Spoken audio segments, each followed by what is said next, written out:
Olá, cá estamos outra vez reunidos para o As Crianças Importam, um novo podcast do Expresso, com a participação da jurista Odete Severino Soares e da psicóloga Ruth Agulhas. Eu sou Cristiana Martins, jornalista do Expresso e moderadora deste podcast. Sejam bem-vindos. Neste nosso terceiro episódio vamos falar sobre um tema fundamental e profundamente atual: as alterações climáticas e o empenho dos jovens na luta pela defesa do ambiente. Neste nosso percurso, temos nos guiado sempre pela Convenção sobre os Direitos da Criança. E desta vez, vamos recorrer aos artigos 24º, que fala na necessidade de os Estados tomarem todas as medidas eficazes e adequadas para abolir as práticas tradicionais prejudiciais à saúde das crianças, e o 29º, que incentiva as crianças a respeitarem o ambiente. É importante explicar ainda que se encontra em preparação um novo comentário geral do Comitê das Nações Unidas, porque a Convenção não aborda especificamente o direito ao ambiente saudável e seguro, e certamente terá de abordar daqui para frente. Bem, hoje como convidado temos o professor Tiago de Mello Cartacho, docente da Nova School of Law, especializado nas áreas de energia, urbanismo, ordenamento do território e do ambiente.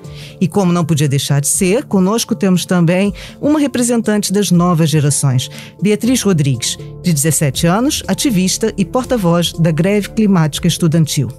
Olá a todos, sejam bem-vindos. Este é o As Crianças Importam. Odete, para início de conversa, como podemos articular os direitos das crianças com os efeitos das alterações climáticas? O que a Europa e Portugal já fizeram para combater este problema? Boa tarde a todos e a todas.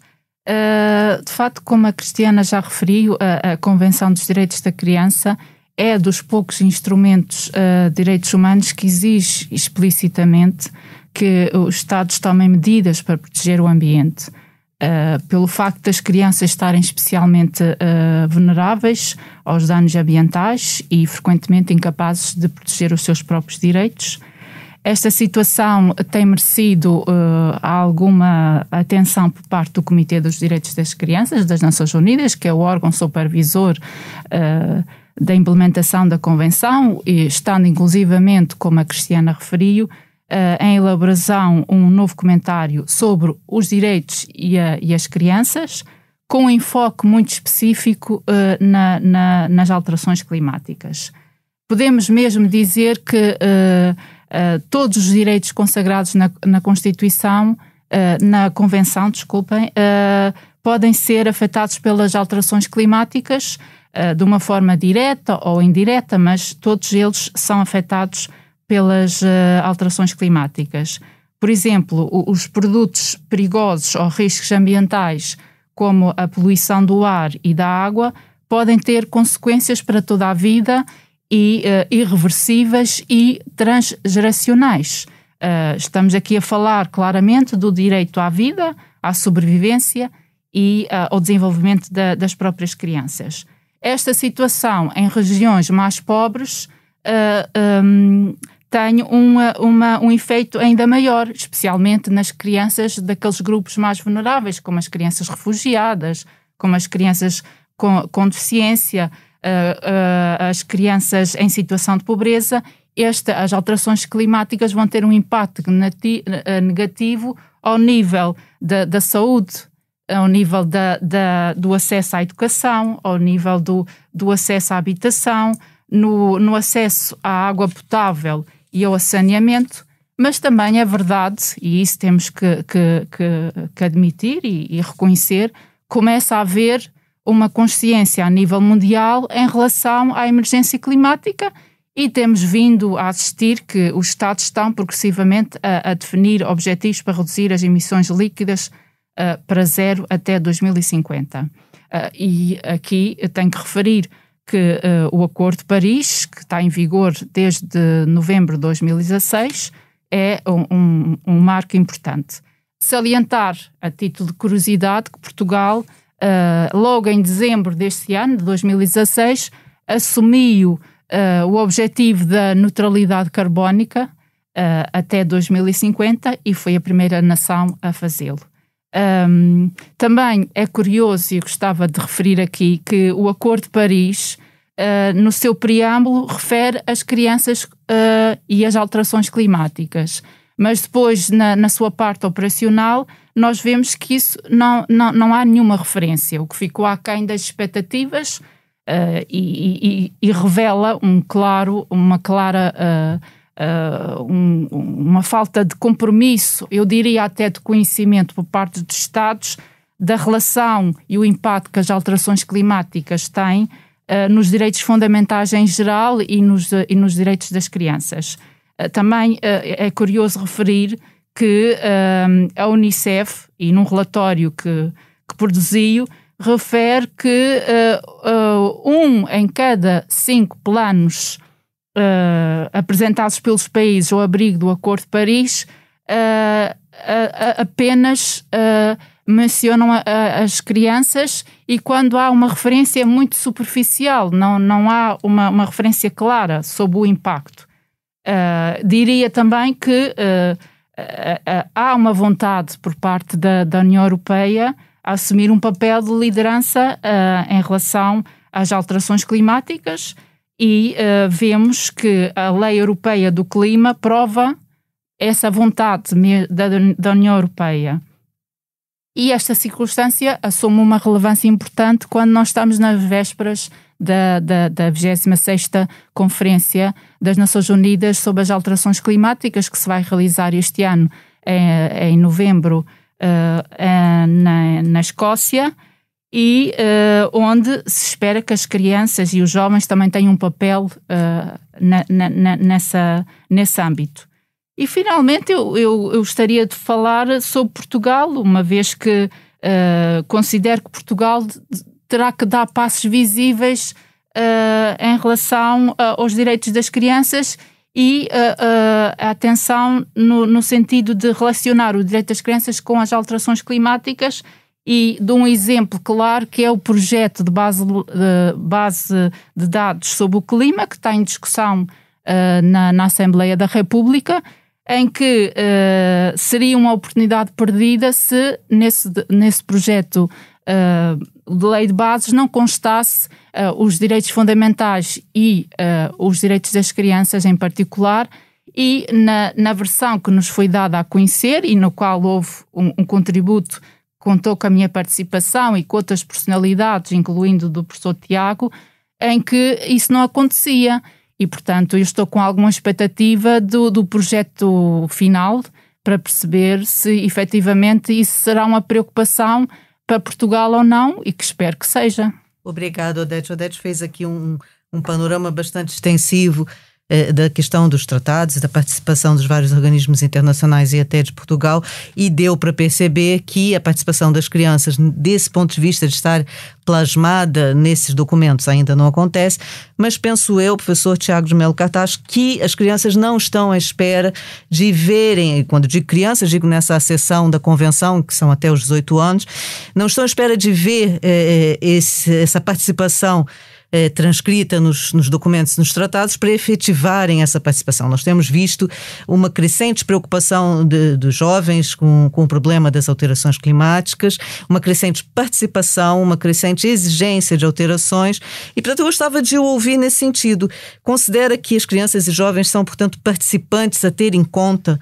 No ano passado, por exemplo, 6 crianças e jovens portugueses com idades entre os 8 e os 21 anos foram os autores de uma ação inédita que deu entrada no Tribunal Europeu dos Direitos Humanos, em Estrasburgo, contra 33 Estados, incluindo Portugal, justamente devido às alterações climáticas. O que é que pensa dessa iniciativa e dessa crescente participação dos jovens? Antes de mais, muito obrigado pelo convite. Este é um tema que é cada vez mais discutido, porque a verdade é que até hoje a ideia que todos tínhamos era de que tinham de ser os adultos sempre a tomar a iniciativa, e, portanto, se quisessem proteger as crianças, tinham que ser eles a fazê-lo. Há realmente problemas jurídicos, que é a própria capacidade judiciária, portanto, como é que uma criança pode intentar uma ação no tribunal, e, portanto, o direito ainda tem que resolver estas questões, mas a verdade é que com advogados, com organizações não governamentais, com outras soluções que é possível encontrar, isto tem acontecido. Esse exemplo que dá é um exemplo paradigmático, porque foram realmente portugueses a tomar uma iniciativa destas, jovens portugueses na Europa, embora já houvesse alguns exemplos, por exemplo, ao Juliana Case no distrito, no fundo, no estado do Oregon, nos Estados Unidos, em que realmente foi intentada uma ação.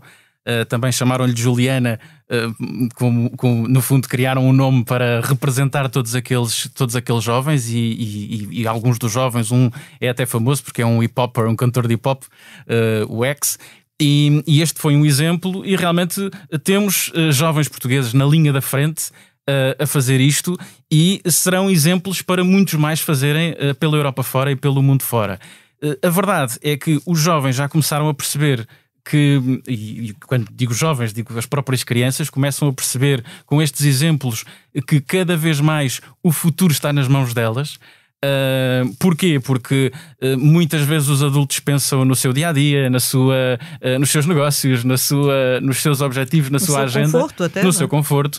E, obviamente, querem o melhor para os filhos deles, mas pensa-se muito a curto prazo. Isto acontece muito também com os políticos, não é? Portanto, pensa-se a curto prazo, pensa-se para a eleição. E é preciso realmente que alguém tome a iniciativa, e os jovens já começaram a perceber que o podem fazer, e podem fazê-lo com as greves climáticas, podem fazê-lo, não é só em tribunal, é possível fazer muita coisa. E um dos temas que tem sido muito discutido também é a própria participação dos jovens no decision making, portanto nos procedimentos de tomada de decisão, a própria participação dos jovens, porque não, na feitura das leis, no processo legislativo. Mas isto é também preciso que a própria legislação e o próprio sistema jurídico nos permita essa mesma participação a todos os cidadãos. Em todo o caso, como digo, este é um exemplo paradigmático, será o primeiro em Portugal e na Europa, e haverá muitos mais, porque de certeza, porque este é um tema que está obviamente está a ser discutido, e toda a opinião pública cada vez mais tem aberto os olhos para isto, e por isso mesmo acredito que é o primeiro de muitos na nossa realidade. E nós, aliás, há pouco tempo tivemos um webinar na Nova School of Law, em que tivemos como convidados o relator das Nações Unidas, exatamente para os direitos, para esta matéria, para os direitos ambientais, e que também nos explicou muito quais poderiam ser os passos para proteger mais os direitos ambientais relativamente às crianças. Tivemos também uma senhora, que é a Laura Lundy, que tem até uma metodologia que já é aplicada em vários locais do mundo para a participação das crianças, e tivemos a Cláudia, que é uma das jovens que participou nesta ação, e o que é importante agora é que se dê o exemplo e que se comunique mais e que se mostre aos jovens que podem participar. Obviamente que os adultos têm um papel fundamental aqui, que é também na sensibilização e dar-lhes força. Por exemplo, nós vemos o caso da Greta Thunberg, e ela teve realmente a sorte de ter os familiares que a ajudaram e adultos que também a ajudaram. Portanto, aqui é muito importante que haja colaboração, que os adultos também participem nisto, que deem oportunidade aos jovens e às crianças. Obviamente, ninguém sabe tudo. As crianças estão em crescimento e também precisam de ser acompanhadas e ajudadas em tudo isto. Agora, falta saber até que limite, qual é o limite e até que ponto é que as crianças vão poder participar, agora ou no futuro, mas temos realmente de abrir mais caminho a estas soluções. Portanto, é uma questão de colaboração intergeracional. Já vamos ouvir aqui a Beatriz a falar sobre isso, mas antes eu queria ouvir a Ruth. Ruth, nós aqui estivemos a falar de uma parte positiva das crianças e jovens, que é através da participação e da tentativa de modificar o rumo do futuro, não é? Mas há aqui um aspecto mais negativo, digamos assim, que já tem sido noticiado, que é o crescimento do número de crianças afetadas por um sentimento de ansiedade provocado pelas alterações climáticas. Na verdade, é um medo do futuro, né? Do seu próprio futuro, da sua sobrevivência. Os próprios psicólogos britânicos já chegaram a emitir um alerta para a situação. Em Portugal, os grandes incêndios de 2017, embora não se possa dizer que sejam unicamente fruto das alterações climáticas, também não se pode negar que elas terão tido algum efeito, também não saem da memória de todos os habitantes aqui do país, não é?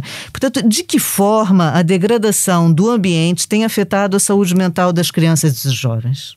Olá a todos. Efetivamente, a degradação do ambiente tem um impacto negativo bastante significativo na saúde mental. falamos da saúde mental das pessoas em geral, mas temos que olhar com mais cuidado para as crianças e jovens em particular, porque são especialmente vulneráveis em razão da idade e em razão também da sua maturidade e do seu nível de desenvolvimento. E quando pensamos neste impacto que estas alterações e esta degradação ambiental têm na saúde mental das crianças, devemos pensar um pouco também, como já foi dito aqui pela Odete, a nível direto e a nível indireto.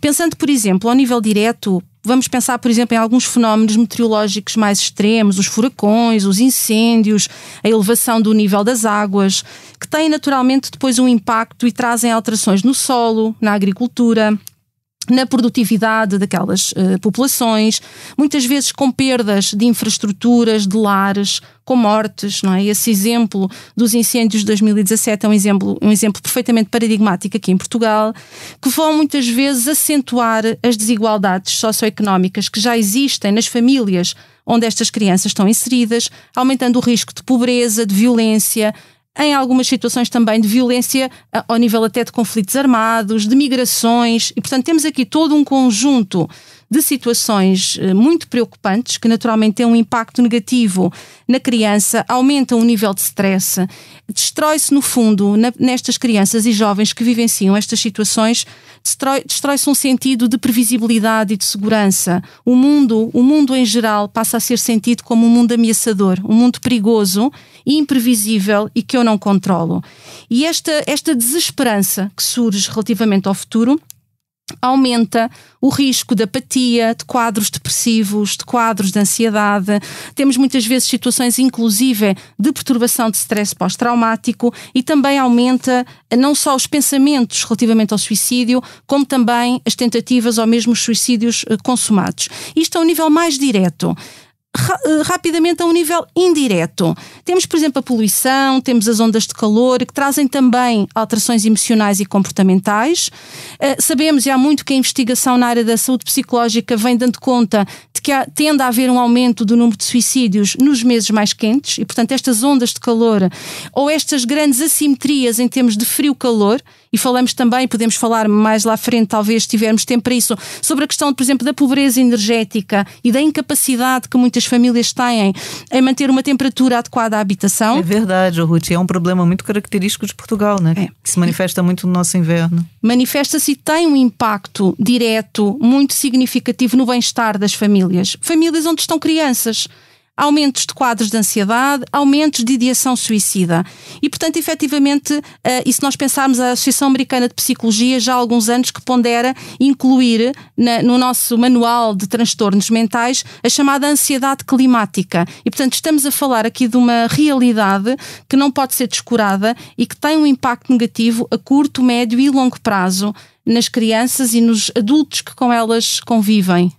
Beatriz, estamos aqui ansiosos para ouvir a voz justamente dessa geração com quem todos nós contamos, ou seja, não são só vocês que contam em poder mudar o futuro, nós contamos que vocês tenham força para fazer aquilo que as nossas gerações falharam, não fizeram, né? Portanto, eu me lembro sempre, e acho que todos os nossos ouvintes também vão acabar por se lembrar, do exemplo da Greta Thunberg. É um exemplo incontornável quando falamos do envolvimento dos jovens no combate às alterações climáticas. Eu gostava de saber, ela foi uma inspiração para o movimento da greve climática estudantil em Portugal ou é apenas um exemplo longínquo? Nesse momento, exatamente o que a greve climática estudantil está a fazer aqui em Portugal? Olá, boa tarde a todas as pessoas. Obrigada pelo convite mais uma vez. Respondendo à pergunta, na verdade a greve climática estudantil surgiu de um apelo internacional do Fridays for Future para fazer uma greve às aulas, isto em março de 2019. E este Fridays for Future é um coletivo que surgiu quando a Greta começou a fazer as greves à sexta-feira.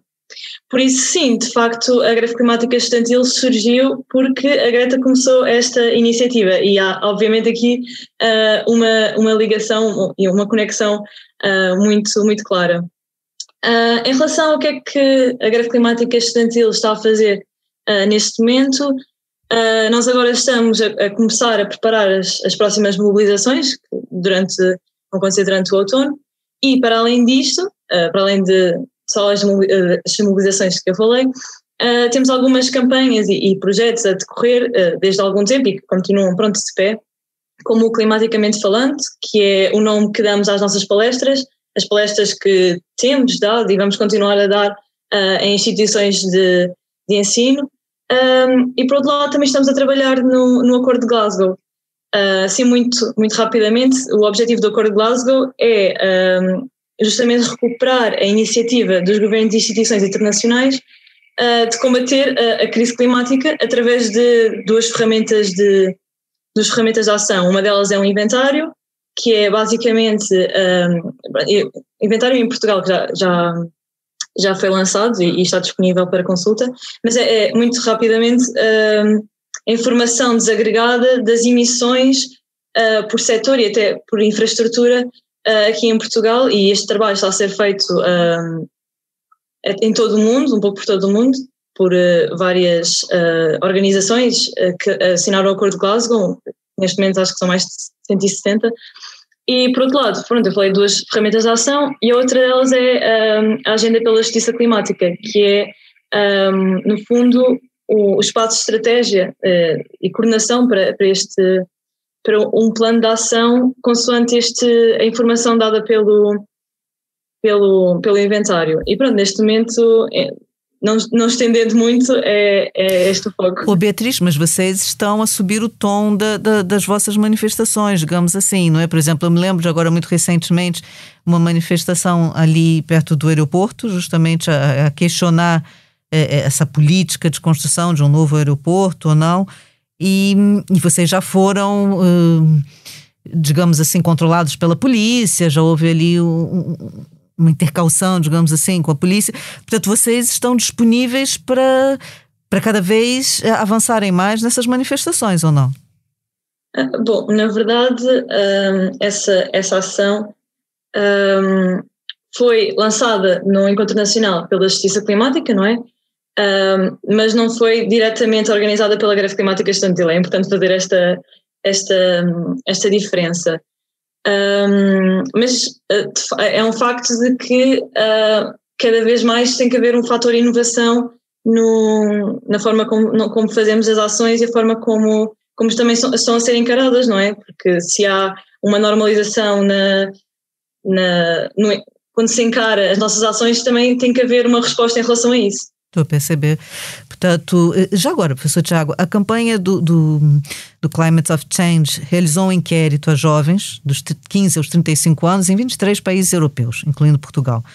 E esse inquérito visava aferir as percepções e as atitudes desses jovens em relação às alterações climáticas, migrações e ao atual modelo econômico. E constatou que a preocupação com as alterações climáticas é elevada em Portugal. Em cada 10 jovens portugueses, mais de 6, portanto 63%, estão muito ou extremamente preocupados com as alterações climáticas, em comparação com a média dos jovens europeus, que é inferior a 50%, é de 46%. Esses resultados surpreenderam, não?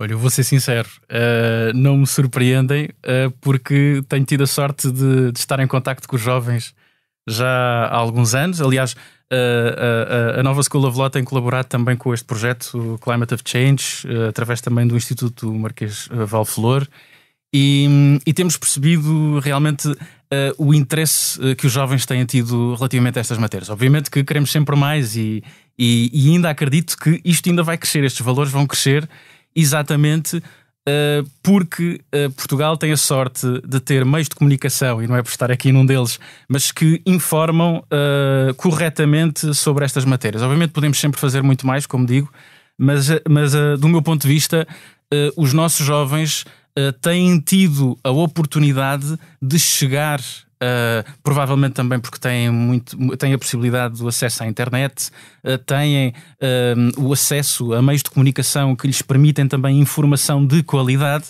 e a verdade é que, por mais que digamos, ainda há poucas fake news em Portugal, comparando com outras realidades, e parece-me que ainda os portugueses, e os jovens mais concretamente, sabem distinguir entre aquilo que a imprensa nos diz e que realmente vai buscar fontes fidedignas e aquilo que, por exemplo, as redes sociais vão partilhando. Não estou a dizer que que toda a gente pense da mesma maneira, que toda a gente atue da mesma maneira, mas em Portugal sente-se isto nos dias de hoje. E os jovens têm sido um farol disso mesmo.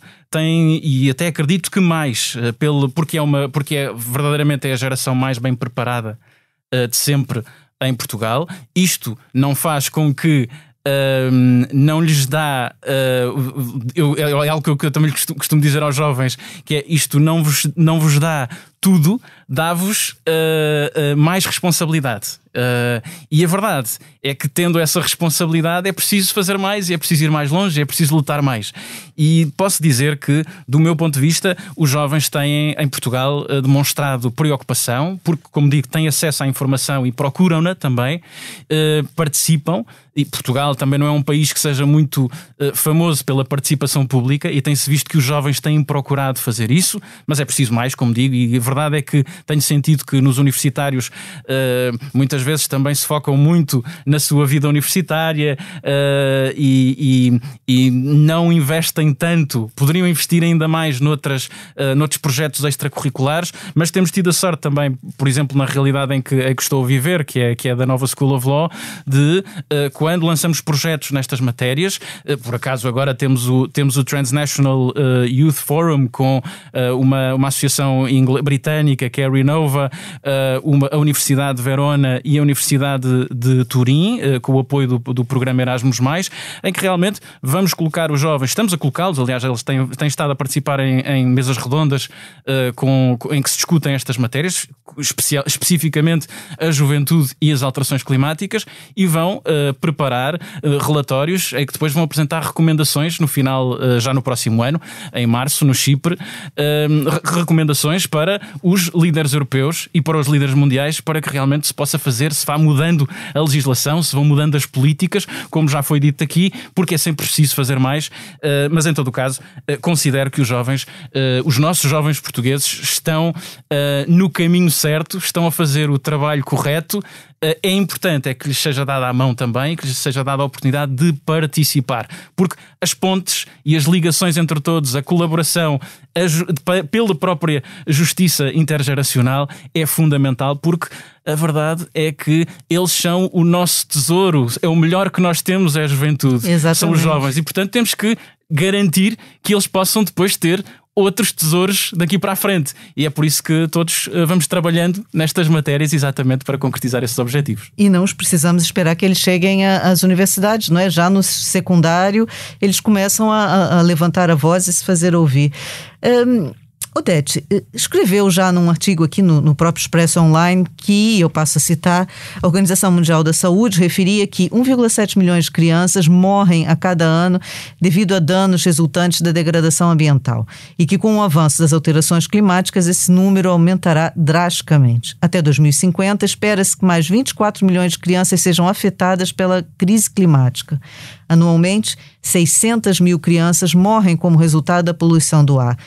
Deixo aqui de citar o seu artigo, mas passo a lhe perguntar: como é que podemos tentar parar com essa tragédia? Esse é um problema que nos diz respeito a todos, não é? Podemos dizer que estamos realmente perante uma violação dos direitos das crianças? Sim, é verdade.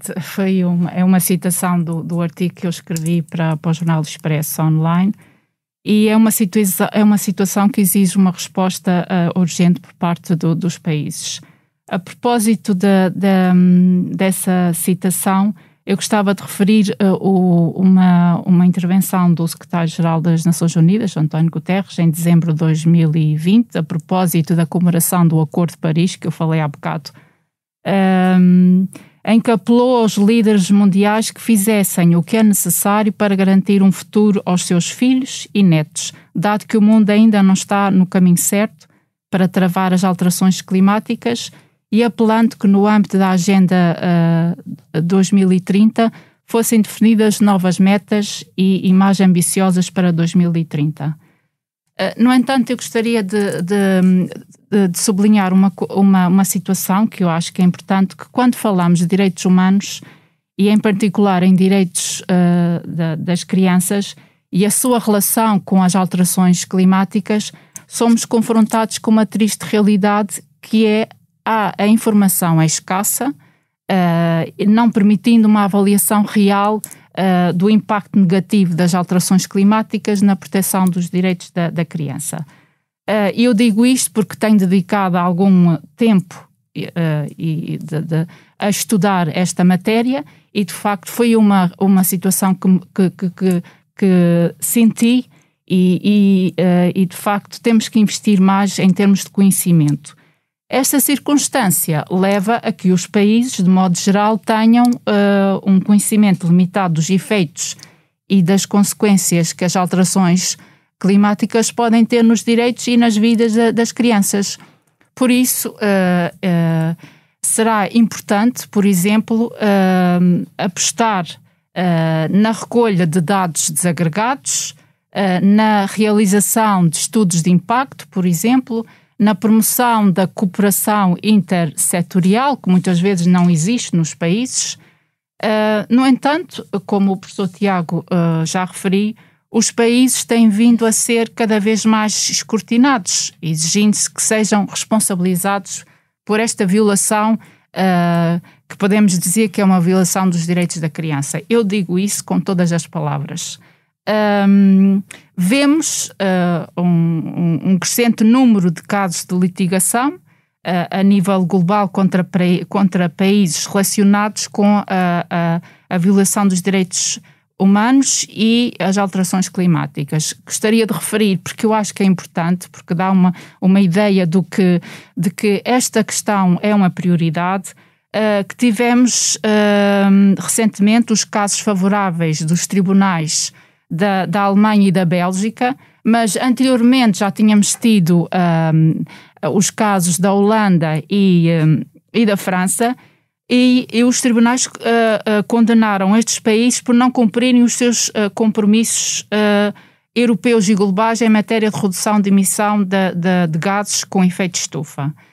E também acho que é importante aqui para a nossa conversa, porque é este dado que é o caráter não vinculativo dos instrumentos internacionais que tratam as questões ambientais, como o Acordo de Paris, em contraponto com a emergência de dar resposta à proteção do ambiente a nível nacional, faz surgir novos mecanismos de resposta, e um deles é sem dúvida a litigância climática, em que os cidadãos recorrem aos tribunais para ver os seus direitos fundamentais protegidos face às consequências climáticas.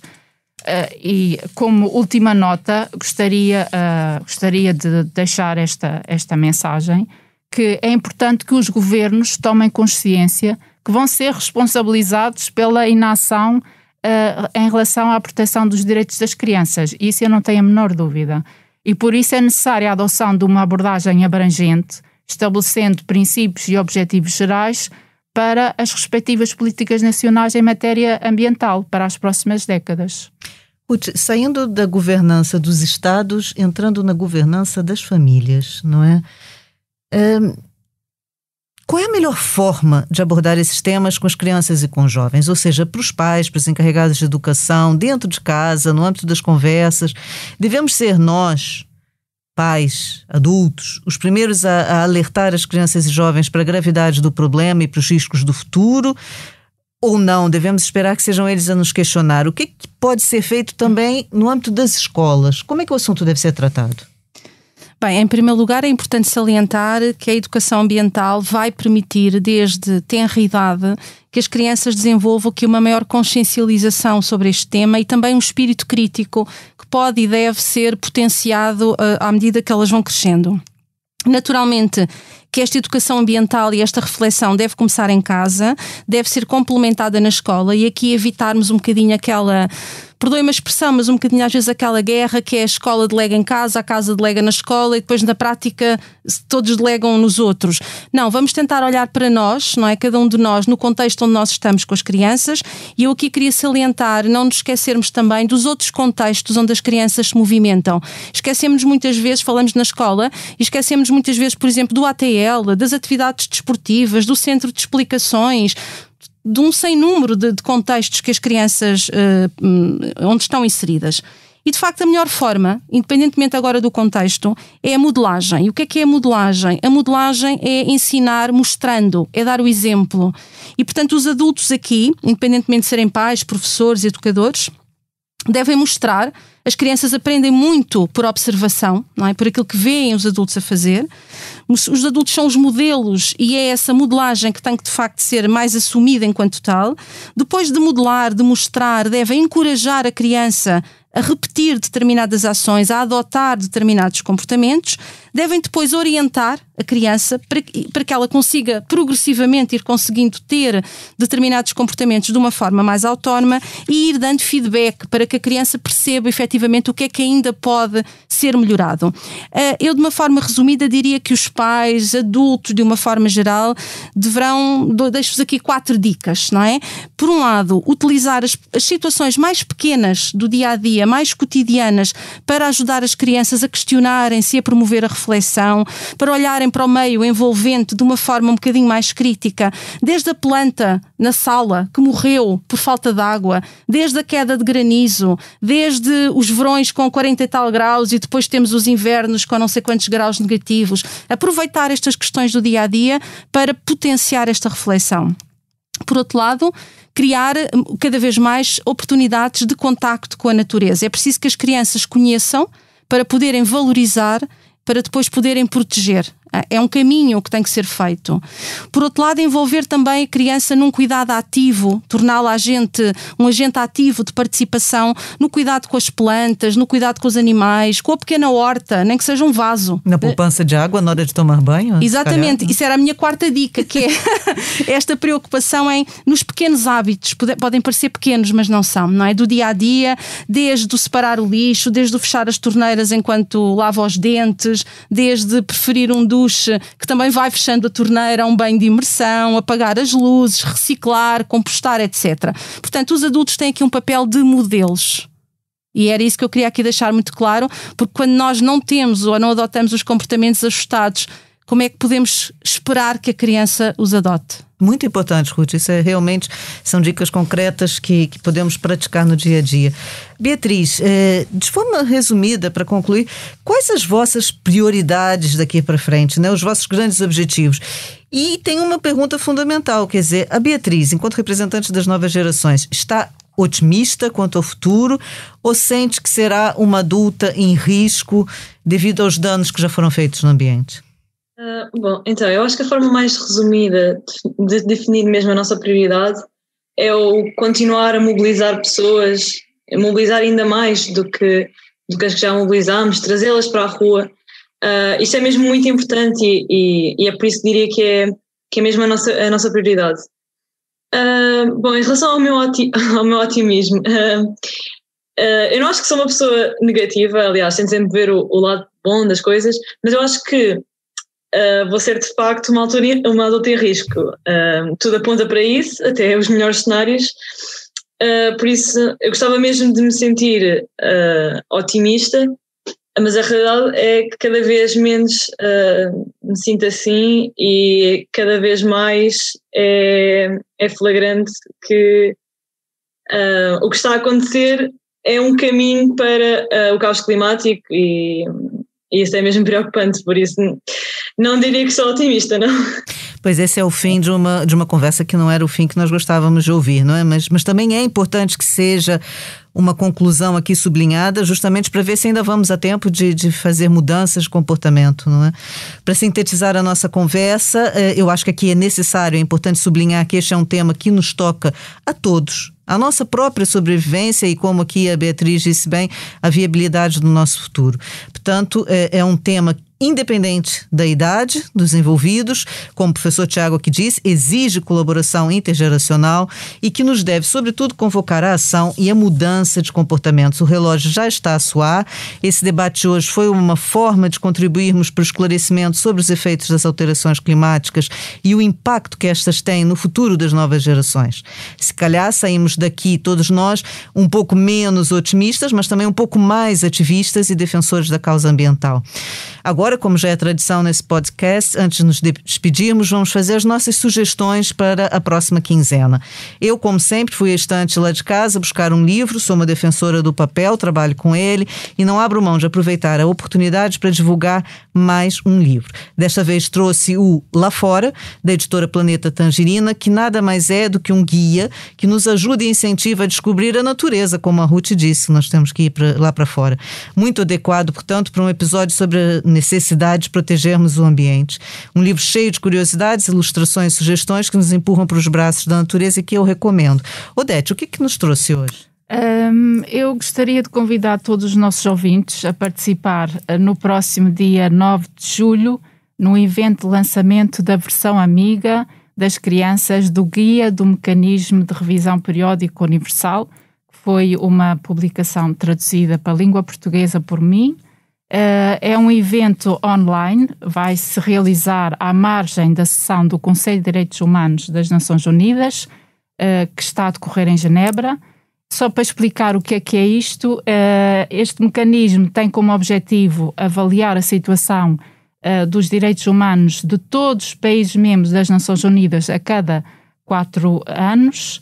É uma espécie de exame que os países fazem perante o Conselho de Direitos Humanos e tem em conta a informação prestada pelos próprios países, como também de outras organizações e entidades da sociedade civil e agora cada vez mais também das próprias crianças. Mas para que isso aconteça, as crianças têm que ter informação e informação acessível. Este guia visa preparar as crianças a participar neste exercício antes, durante e depois da realização do exame que os países fazem perante o Conselho de Direitos Humanos. E neste evento estarão presentes, além de mim, o embaixador português em Genebra, o secretário-geral da Comunidade dos Países de Língua Portuguesa, assim como várias crianças provenientes destes países, onde vamos ter um diálogo interativo com perguntas e respostas sobre o guia e a forma como as crianças podem participar. Isto acho que é importante que talvez num futuro programa nosso de As Crianças Importam, abordar também os mecanismos e os instrumentos de participação que existem a nível nacional e a nível internacional, porque quando falamos de direitos também precisamos dar a conhecer como é que as crianças e os jovens exercem esses direitos. E, portanto, isto é um dos mecanismos existentes de participação e que eu gostava de dar nota e gostava que participassem no evento e, portanto... Obrigada, Odete. Ruth, e o que é que nos trouxe hoje? Eu, como sempre, trago sugestões práticas de atividades. Exatamente, faz muito bem. Primeiro, gostava de sensibilizar os jardins de infância, portanto, crianças muito pequenas ainda, para a importância de já também se separarem os resíduos nesse contexto. São crianças que muitas vezes, nesse contexto, crianças de 3, 4 anos, ainda não têm esse hábito no dia-a-dia no jardim de infância. Vamos aproveitar também as férias de verão que se aproximam aproveitar para envolver as crianças em tarefas de limpeza. Ir à praia é fantástico, mas pode ser também mais do que fazer castelos na areia e brincar no mar. Também pode ser ajudar a limpar a praia. E quem diz a praia, diz a floresta, diz a montanha. Tem toda a razão. As crianças mais novas precisam de coisas muito concretas, não é? E, portanto, eu sugeria aqui uma atividade muito simples que pode ser feita com crianças até de idade pré-escolar, para que elas vejam, percebam algo concreto e mensurável. Vamos pô-las a lavar os dentes sem fechar a torneira. E enquanto a água está a correr, estamos a encher um recipiente. E depois vamos fazer a mesma atividade de lavagem dos dentes, mas fechando a torneira quando não é necessário tirar água, e vamos medir essa mesma quantidade de água. E elas olham para 2 recipientes e veem a diferença. Percebem logo, claro. Percebem logo, e uma criança de 3, 4 anos percebe isso. Por último, uma atividade que também pode ser incentivada com crianças, que eu gostaria de chamar, por exemplo, feira de garagem ou feira da bagageira do carro, que era pegarem nos brinquedos que já não gostam ou que já não estão adaptados para a sua idade e já não brincam, e pensar que o usado vira novo. E potenciar, por exemplo, no bairro, naquele condomínio, naquela aldeia, como é que podem trocar estes brinquedos entre si? É uma forma de dar nova vida a estes materiais, é uma forma também de potenciar o convívio e a participação comunitária das crianças, e é uma forma de reciclar. É verdade, exercer a cidadania, a sociedade civil cada vez mais participativa. Eu queria agradecer mais uma vez a presença do professor Tiago, da Beatriz. Também é aqui tradição, nós fazemos uma pergunta aos nossos convidados. Um desejo para o futuro, professor Tiago, o que é que gostaria? Olha que essa é uma pergunta bastante difícil, porque há muitos, mas o grande desejo é que comecemos todos a olhar para a natureza de outra maneira e que políticos com muito poder, empresários com muito poder, mas também membros da nossa família, famílias, crianças, que todos tentem pensar ou tentem olhar para o mundo da mesma maneira e no fundo concluir que temos que ter futuro e o planeta tem que ter futuro, porque este caminho que estamos a seguir é exatamente um caminho que pode não ter volta. E quando já não tiver volta, o planeta vai continuar a existir. Nós é que não. Exatamente. Beatriz, o seu desejo de futuro? Sendo que um desejo pode ser tudo, até o impossível, claro que o meu desejo seria não haver crise climática, nem nenhuma crise, nem injustiça social, mas isto seria assim um mundo muito diferente do que temos hoje. Por isso, assim, um desejo também já muito ambicioso, mas mais real, seria a ação, ou seja, a ação real dos governos e não a ação que temos visto até agora. Por isso, talvez seria esse o meu desejo. Pois conjugamos aqui dois desejos, um de futuro, não é? De sonho, e outro de ação concreta. Acho que é uma boa conclusão. Eu quero agradecer a todos. A conversa penso que foi muito interessante. Espero que tenha sido também útil. Daqui a 15 dias cá estaremos outra vez reunidas e vamos debater o empreendedorismo e a participação das crianças e jovens nas decisões que impactam nas suas próprias vidas. Um tema desafiante, portanto, e que desde já promete um ótimo debate. Até lá, não se esqueçam, estamos à espera das vossas partilhas, das vossas sugestões de temas, preocupações e conversas que gostariam de ter conosco e com os outros convidados. Podem seguir e subscrever o As Crianças Importam nas plataformas que utilizam para ouvir podcasts e também no site expresso.pt. Até lá, muita saúde a todos e tudo de bom. Obrigada.